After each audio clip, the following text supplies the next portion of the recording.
Instead of carrying your wallet in your back pocket or your purse, a tech company wants you to keep it under your skin.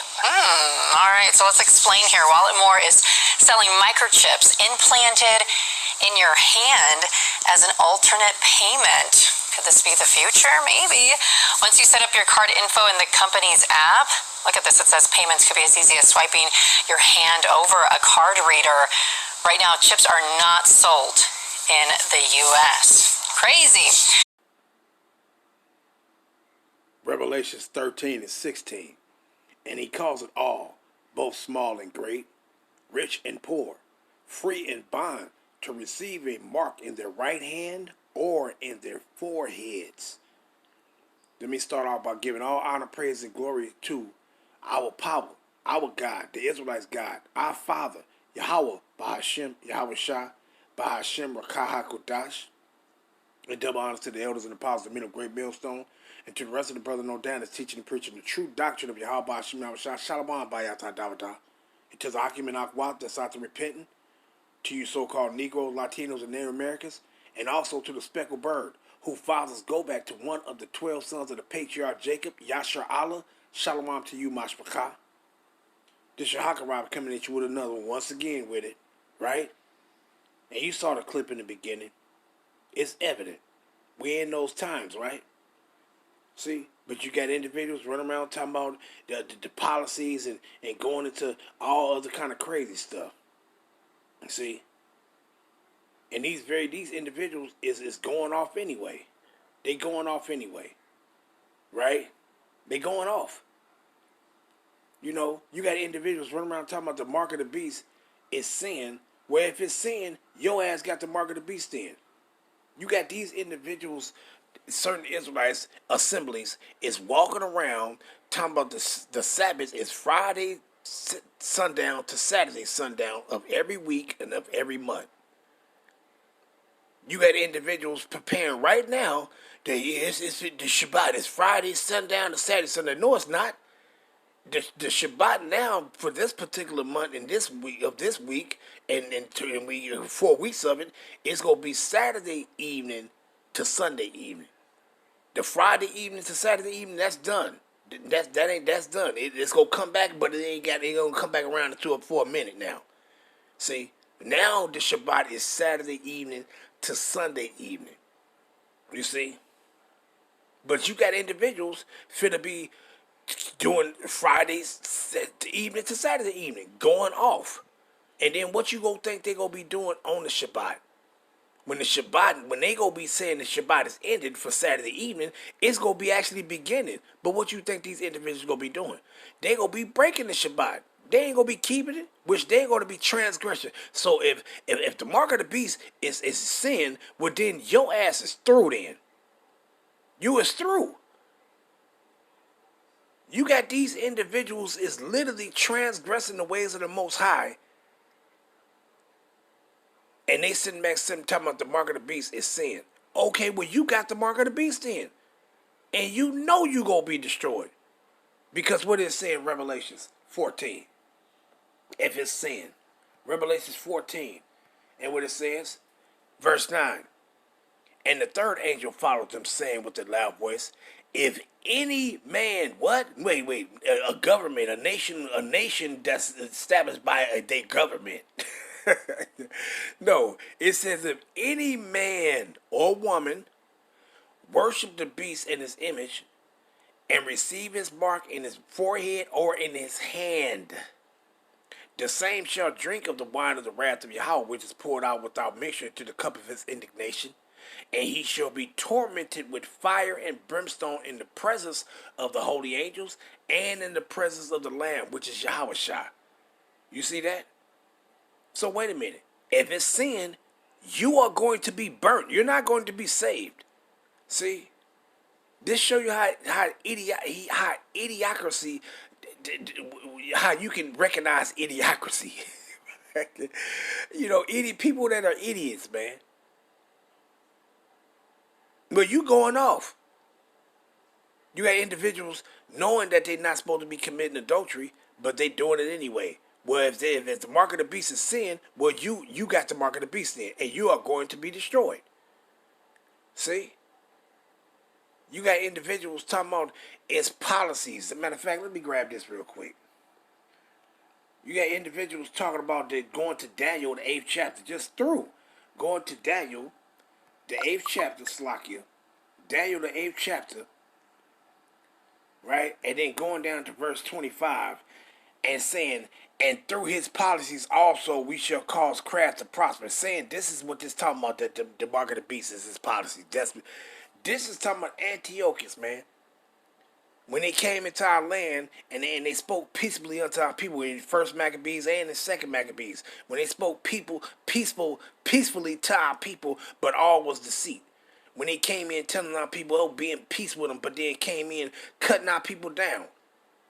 Setting forth his policies, meaning his governing on what our people was to do when our people was being Hellenized, told not to do these particular things and to submit to their Gentile way of life. See, that's what this is talking about. But individuals are using this and saying that this is talking about the market going off. Going the fuck off, man. See? Because they've been paid in Balfour. They've been paid in Balfour, man. Going the fuck off, man. So if it's the policies, well, I guess this is the mark of the beast too then. Let me grab this. Romans, the 13th chapter, right?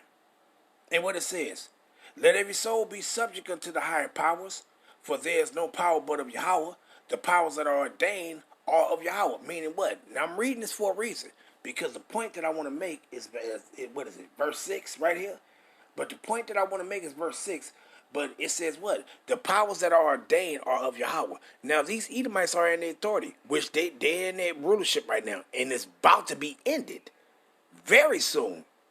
See? But they've been in their authority. They've been in their seat of authority. See? So they've been setting up their policies by what? Been their governing rule. Don't run red lights. Pay your taxes. And that's what the one I'm going to. Because this is a part of their policies on what they're governing, the way they supposed to govern society. Right? But as long as these things, the way they setting up their ways, as long as it don't transgress or go against the Most High instructions for us, hey, go along with it. See? Go along with it. But what it says, let's read down to it. Romans 13:1. Let every subject be subject. Let every soul be subject unto the higher powers, for there is no power but of Yahweh. The powers that are ordained are ordained of Yahweh. Whosoever therefore resists the power resists the ordinance of Yahweh, and they that resist shall receive to themselves damnation. Right? Now, matter of fact, let me punch up that ordinance right quick. Right? Because I want to go look at these synonyms on policy. Right? And if I'm not mistaken, one of them go say ordinance. If I'm not mistaken. And it says what? A disposition, arrangement, ordinance. You see that? It says what? Strong's definition from G1299, arrangement, i.e. institution, instrumentally. Right? Let's go. Matter of fact, let me just punch this up. Let me go look at this synonym right quick. What it says? Policy. Policy. And it says what? A course or principle of action adopted or postponed or proposed by a government, party, business, or individual. It says plan, strategy, proposed action, blueprint, approach, scheme, stratagem, program, schedule, code, system, guidelines, basically their rules according to their established government, right? Their rules. See? But let's go back. You see what it says right here. Pertaining to their policies. It's going into a governing rule. Now let's go back to the script. Right? Now, let's go back to it. Pertaining to that Romans 13:2. Because it says establishing a governing rule, right? Let's read it again. Romans 13. And it says what? Be subject to government. Starting at verse 2. Whosoever therefore resists the power, resists the ordinance of God, Yahweh. And they that resist shall receive to themselves damnation. And it says what? For rulers are not, but I'm going to come down to the point. See, let me just get to the point. Verse 6. And it says what? For this cause pay ye tribute also, for they are Yahweh's ministers, attending continually upon this very thing. Render therefore to all their dues, tribute to whom tribute is due, meaning pay taxes to whom taxes is due, custom to whom custom, fear to whom fear, honor to whom honor. But the point why I'm reading this is because, and they established rule, their policy will be, matter of fact, let me just grab this real quick. Let's go to Matthew, right? You know what? Before I grab that Matthew, let's go here real quick. Let's go to Luke chapter 2. And it says what? Now, I'm reading this for a reason. Because according to what the policy is according to their established government rule. Now, if it got something to do with going against Yahweh's instructions for us, don't follow it. Don't do it. See? But if it's not going against his instructions for us, hey, we submit to it. Because evidently ain't nothing wrong with it. See? But according to the policy, while I'm reading it, it says what? And it's Luke 2 and verse 1. And it came to pass in those days, there went out a decree from Caesar Augustus that all the world should be taxed. Now, paying taxes, the Most High ain't tell us, no, you're not to pay taxes to nobody. What did he just tell you in Romans? What Paul said, what you think he said that for? Being subject unto the higher powers, those that are we in a kingdom. See? And as long as it ain't got nothing to do, if it ain't going against the instructions of Howabout for us, hey, follow it. See? Follow it. Now, like when it comes to that MOTB, we're not to do it. Because why? That goes against the instructions of Howabout for us. So how can it be policies? How can it be policy? How can it be sin? If it's sin, you going off and you got the mark of the beast and your ass going to be put down. You going to be burnt to a crisp. And if it's policies, wait a minute, didn't he tell you to follow after these people's policies? Didn't he tell you to follow after their policies? As long as it don't go against the instructions of Yahweh Shah, haven't you been told to follow it? And what it says, and it came to pass in those days that there went out a decree from Caesar Augustus that all the world should be taxed. Now, who was having governing rule over us when we was in our land? Who was ruling? Who was the governing rule? The Romans, these damn Edomites back then. We was in our land, but we still had to do what? Look, let's see what it's going to say. And this taxing was first made when Cyrenius was governor of Syria. And all the world went to what? And all went to be taxed, Slakia. Every one to his own town. And Joseph also went up from Galilee, out of the city of Nazareth, into Judah, unto the city of David, which is called Bethlehem, because he was the lineage of the house and lineage of David, to be taxed with his espoused wife, being great with child. Wait a minute. So Joseph is in his land, and he's finna go pay taxes to who? Some damn Edomite Romans. That's what? That was in the authority. That was in the governing rule. They was in the position of authority. See? But let's go grab this real quick. See? Because that's what's going on now. See? These Edomites is in their governing rule. And if they saying pay tribute to them, hey, just pay tribute to them. That ain't going against the ways of Yahweh Shah. Just pay tribute to him. It ain't going against his instructions for us. It ain't going against his commandments that he gave us to follow. It ain't going against it. Let's grab this.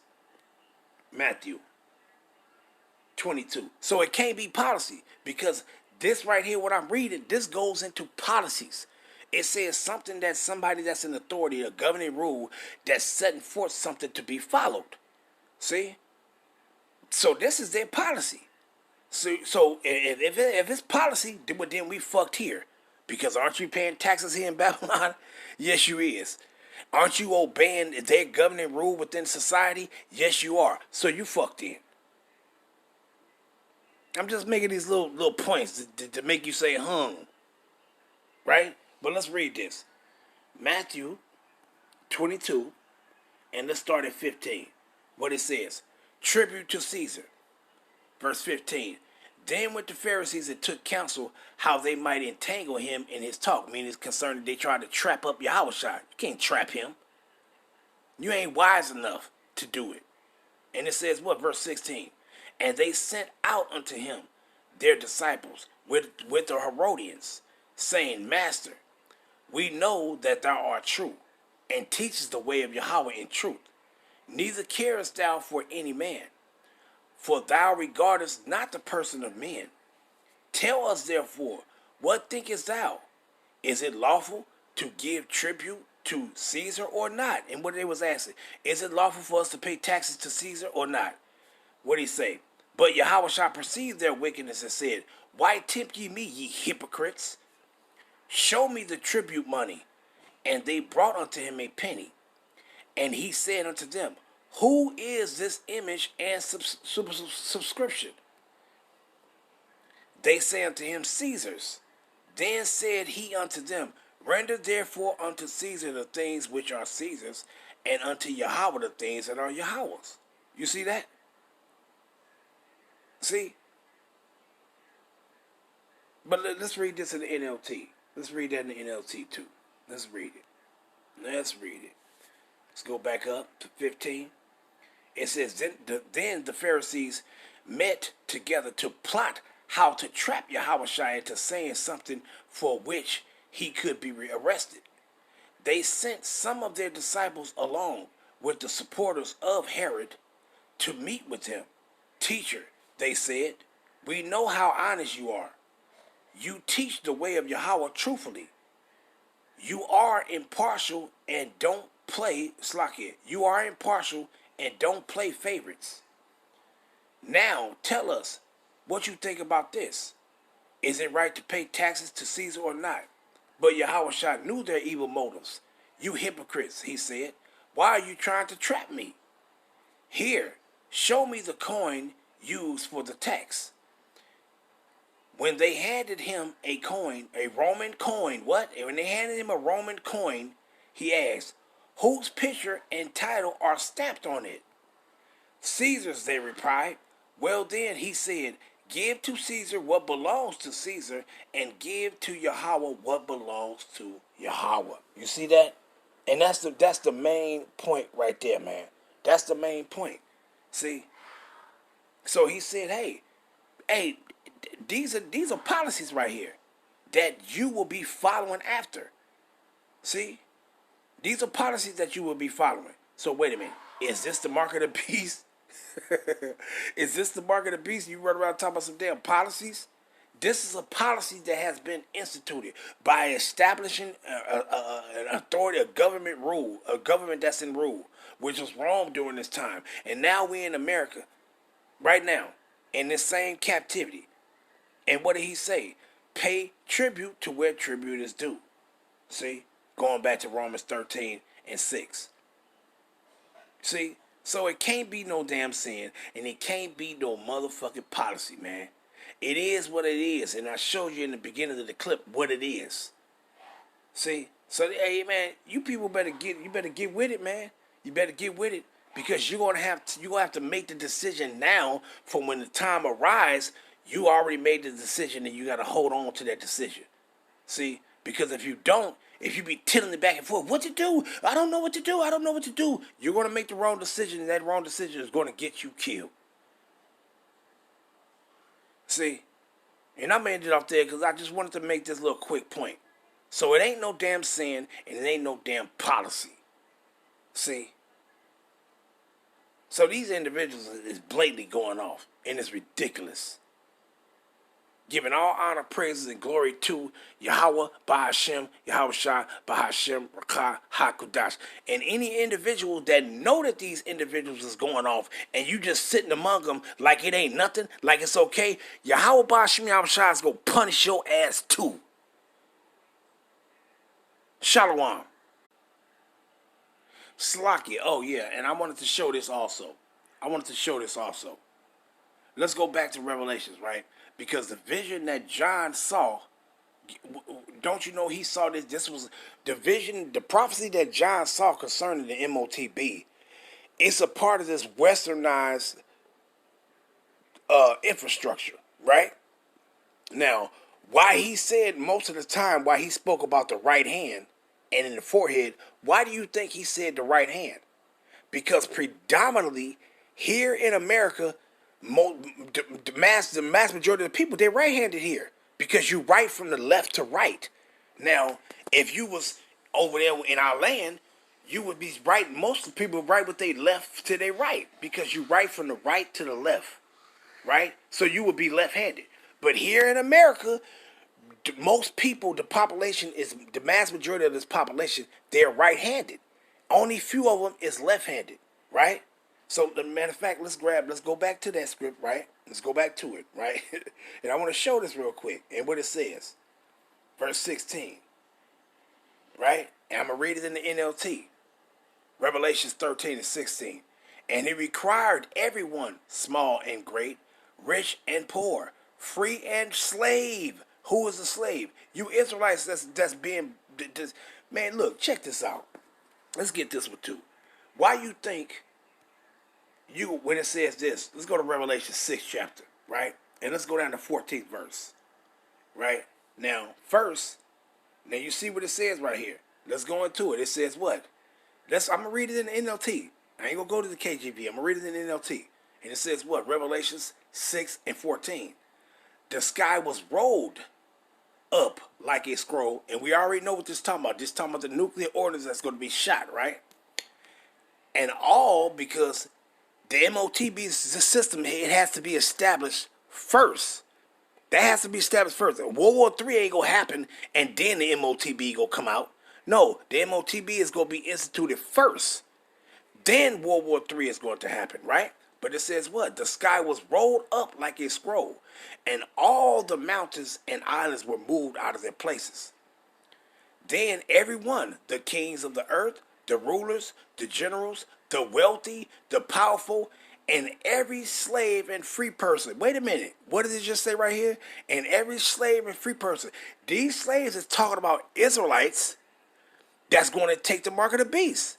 You're not going to be saved. You're going to be running and begging these damn Edomites to help your ass. This is why it goes into, and I forgot to bring this out though. This is why it goes into Isaiah, and it just clicked into my head. So I said, let me go back and grab this. This is why you go into Isaiah 31, right? And it says what? What sorrow awaits those who look to Egypt for help, trusting their horses, chariots, and charioteers, and depending on the strength of human armies instead of looking to Yahweh, the Holy One of Yasharallah. See? And this is the problem with our people. So let's go back to it though. Revelation 6 and 15. Then everyone, the kings of the earth, the rulers, the generals, the wealthy, the powerful, and every slave and free person, all hid themselves in caves, which is those bunkers, and among the rocks of the mountains. And they cried to the mountains and rocks, fall on us and hide us from the face of the one who sits on the throne and from the wrath of the Lamb. You see that? So you're going to have Israelites running. Why? Because you ain't going to have no choice. You ain't getting saved. Once you get that mark of the beast, your ass is grass. See? See? So, matter of fact, let's grab this slave right quick just to show you. See? Because the Israelites here in Babylon the Great, we the only one that's considered as the slaves because we are in the place of our captivity. These other nations is not in the place of their captivity. They weren't sent here to serve out a punishment. See? But let's grab this. It says, every slave. You see what it says right there? Dalas. And it says a slave, a bondman, man of servile condition. A slave, metaphorically, one who gives himself. Nope, not that one. But the point was already made. You saw what it said. The first two is what it is. Right? Now let's go and grab the free. Let's find out what it says for the free one. Right? You see what it says. Let's hear it. Strong's G 1658. Eleutheros. Eleutheros. You see what it said. It says freeborn in a civil sense. One who is not a slave. meaning one who is not. That's the time of these heathens. It says one who ceases to be a slave free. It says free, exempt, unrestrained, not bound by an obligation in an ethical sense, free from the yoke of the nope, not that one. See? But it's telling you what, these people that's not in the place of their captivity, that's all the other nations. So when you go into that scripture right there, when it says the free, the slave and the free, or the bondman and the free, it's talking about you Israelites and the rest of these heathens. See? So all you that's gonna be running up in these caves and them bunkers, and Jake, you through. Because you gonna be running to them, and you just through. You just through. What you gonna be running into them places for? Because why? You in league with these damn devils. Why? Because you made your picking. You chose who you want to rule over you. That's why you didn't choose your Howabout trying to rule over you. You chose these devils, and that's why you gonna be running with them, trying to seek to get protected. And you most likely you gonna die. You gonna die. See? But I want to go on to show this thing pertaining to these people here in America predominantly. Let's go back to it though. Revelations 13. And it says what? He required everyone, small and great, rich and poor, free and slave, to be given a mark on their right hand and on their forehead. And why did John see the vision of predominantly he saw people with their right hand getting in the chip in their right hand? Now it's going to be both hands. It don't matter where you get it. Your hand, your wrist, your elbow, your neck, your damn tongue. It don't matter where you get it. You go receive the same faith you go receive wherever you get it. But why did John see this thing being given to people in their right hand? Why? Let's find out why. Let me show you. This is why. You see what it says right here. All I typed in, dominant hand in America. It says roughly 90% of people in the United States and around the world are right-handed, while around 10% are left-handed. A smaller group, about 1% of people are ambidextrous, meaning right with both hands, meaning they have equal ability in both hands. But you see what it says right there, right? And let's read it again. It says what? The preference of hand dominance is an important, if not a unique, human behavioral trait. Right-handers constitute the majority, while the left-handers comprise approximately 10 to 12% of general population. So it told you right here what? In America, 90% of the population, they're right-handed. And this is why John saw, when the mark of the beast was being instituted, he saw a lot of people putting forth their right hand. Because if somebody try to hand you some money, if they try to hand you anything, you use your dominant hand first. This is why he saw that. See? Now, it don't mean, oh, he said the right hand. He said the right hand. You use your left. No, motherfucker. He's just telling you he saw a lot of people doing with their right hand because most people in this society of America, they are all right-handed. With a small proportion that's left-handed or ambidextrous. It's just that simple. See? And I'm going to end it off there because that's all I wanted to bring out on that. Shalom, Yasharallah.